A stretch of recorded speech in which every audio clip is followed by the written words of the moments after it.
Let's bring in the House Republican Conference Chairwoman, Lisa McClain. Good to have you in the studio. Thanks so much for dropping by. Thanks for having me. Really appreciate it. Yeah. So we were chatting offline saying that maybe it's not quite as much as in the House, but publicly it seems to be as much, that there's consternation in the Senate, particularly about the levels of spending. This is what Senator Rand Paul said. Listen here.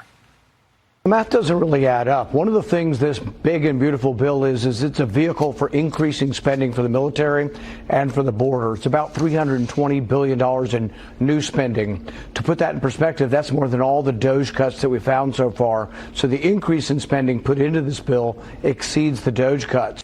So he seems to be suggesting there that savings versus spending is kind of a one step forward, two steps back.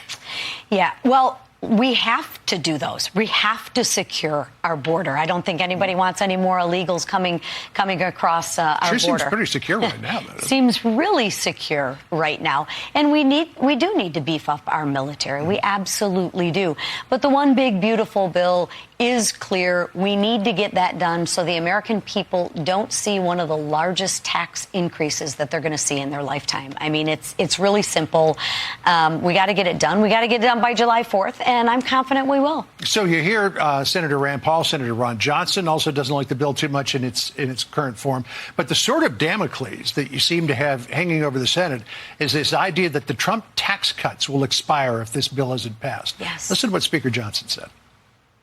If we don't get this bill passed, every American is going to receive the largest tax increase in the history of our country at the end of this year when the TCJA expires. Don't forget that. We have to extend it, and this is the vehicle to do it. So how big of a cudgel is that to wield over the Senate? Well, I think it's pretty big. I'll share with you, John. I would not want to be the one that stands in the way of President Trump's agenda.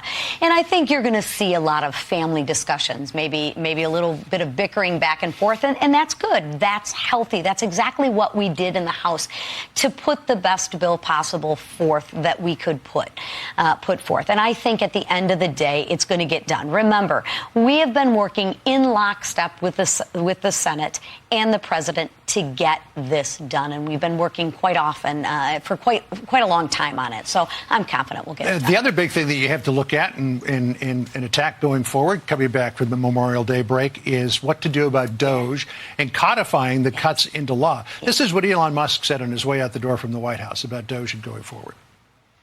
This is not the end of DOGE, but really the beginning.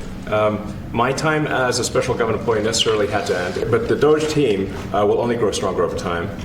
The DOGE influence will only grow stronger. I'd liken it to sort of Buddhism. It's like a way of life. So it is permeating throughout the government, and I'm confident that over time we'll see $1 trillion of savings and a reduction in $1 trillion of waste and fraud reduction.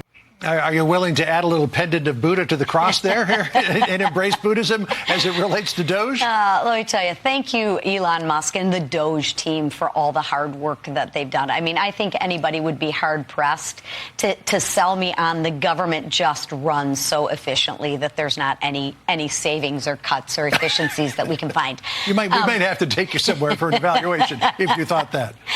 Yeah, so I applaud him. And there is a lot of work that needs to be done. And we do need to codify all of the savings that we found. And we do need to upgrade our systems and provide better value for the American taxpayers' dollars. Who could be against that, John? So the first rescission bill, and I think you said you're going to get this tomorrow. It should be, yeah. It's $1.1 billion of funding cuts to PBS and NPR, and $8.3 billion cut from the foreign aid budget. A lot of that is the USAID. Those cuts are controversial, but can you get it done? Because Russ Vought, the OMB director, is saying if Congress can't do it, we'll use impoundment. Yeah. You're going to take the lead on this, or you're going to let him do it? We absolutely have to take the lead, in my opinion. There's no reason why we can't get this done. These are legitimate savings that we're finding.